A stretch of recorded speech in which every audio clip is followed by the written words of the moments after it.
حضرت ابو سعید عبداللہ رحمت اللہ تعالیٰ علیہ فرماتے میں بغداد میں حضور غوث پاک کا کلاس فیلو تھا، غوث پاک کے ساتھ پڑھتا تھا میں تھا ایک بڑا ذہین سٹوڈنٹ تھا، اس کا نام ابن سکا تھا، ہمارا کلاس فیلو۔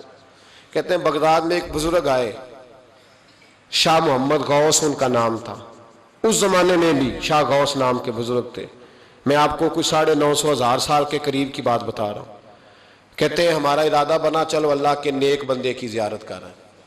ہم چلے تو رستے میں ابن سکا کہنے لگا لوگ کہتے ہیں کہ وہ بابا آ بھی جاتا ہے غائب بھی ہو جاتا ہے، میں تو ولی تب مانوں گا جب میرے سوالوں کے جواب دے گا، میں پہلے جاؤں گا آزمائش کروں گا۔ یہ جو لوگ ولی کی آزمائش کرنے جاتے ہیں یہ پہلے خود تو دیکھ لیں کہ اس قابل بھی ہے کہ نہیں۔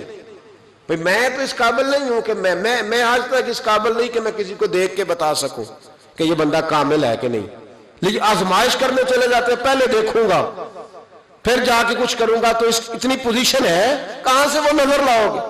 ولی را ولی می شناخت، شیخ سعدی کہتے ہیں ولی کو جاننے کے لیے تو کسی ولی کی ضرورت ہے، وہ بنائے بتائے گا کہ ولی، بھائی کاریگری بتائے گا نا بندہ کاریگر ہے کہ نہیں، کہ اناڑی نے بتانا ہے، یہاں اناڑی کہہ رہا ہے نہیں یہ نہیں دی ولی، تجھے کیسے پتا چلا؟ فرماتے وہ ابن سکا کہنے لگا پہلے دیکھوں گا اگر میری سمجھ میں، بابے نے میرے سوال کا جواب ہی نہیں دینا۔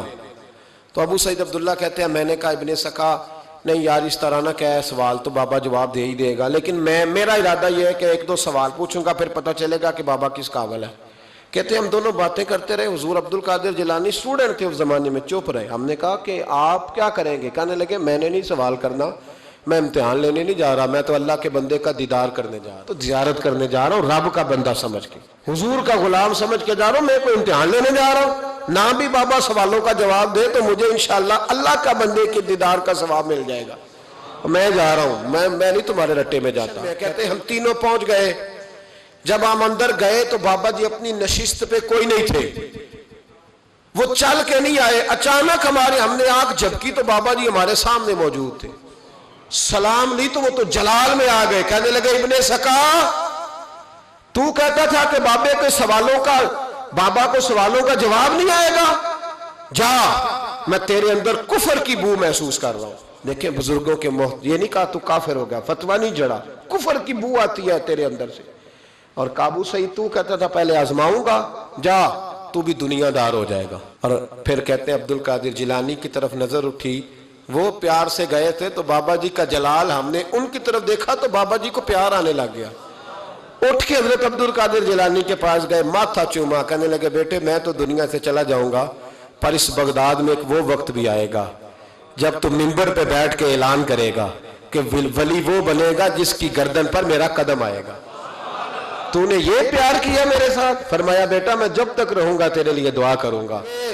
حضرت ابو سعید عبداللہ کے پھر ایک وقت آیا کہ ابن سکا بہت بڑا عالم بن گیا، پر علم پڑھے دا مان نہ کریے، مت تاکھی میں پڑھیا، او جبار کہار صداوے، متے روڑ دیویں دودھ کڑیا۔ کہنے لگے پھر وہ وقت بھی آیا کہ روم کے عیسائی بادشاہ کے دربار میں ملازم ہو گیا، وہاں کچھ لکھنے پڑھنے کی ڈیوٹی اسے مل گئی اور بڑی ڈنگے مارنے لگا کہ میں روم کے بادشاہ کا وزیر بن گیا ہوں۔ پھر ایک وقت وہ آیا کہ روم کے عیسائی بادشاہ کی لڑکی پر عاشق ہو گیا، کہنے لگا میرا نکاح کر دو، تو بادشاہ کہنے لگا تو عیسائی ہو جا میں کر دوں گا۔ کہنے لگے پھر وہ عیسائی ہوا، پھر ہم نے اس کی وہ حالت دیکھی کہ اس کے منہ میں کیڑے جاتے تھے، اس کے ناک سے نکلتے تھے۔ کیوں؟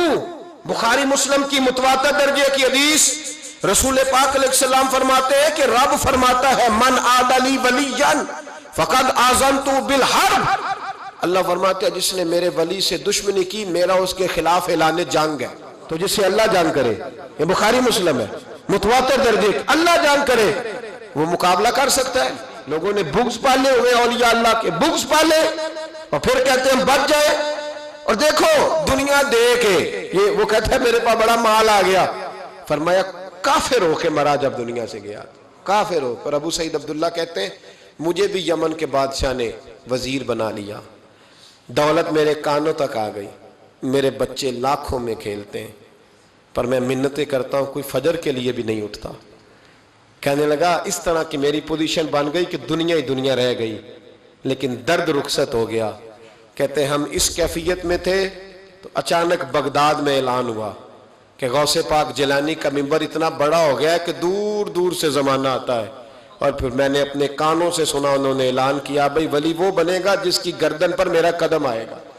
تو لوگ کہنے لگے یہ کیا ہے؟ میں نے کہا یہ ولیوں کی محبت کا نتیجہ, یہ نیک بندوں کی محبت کا نتیجہ ہے, رزلٹ.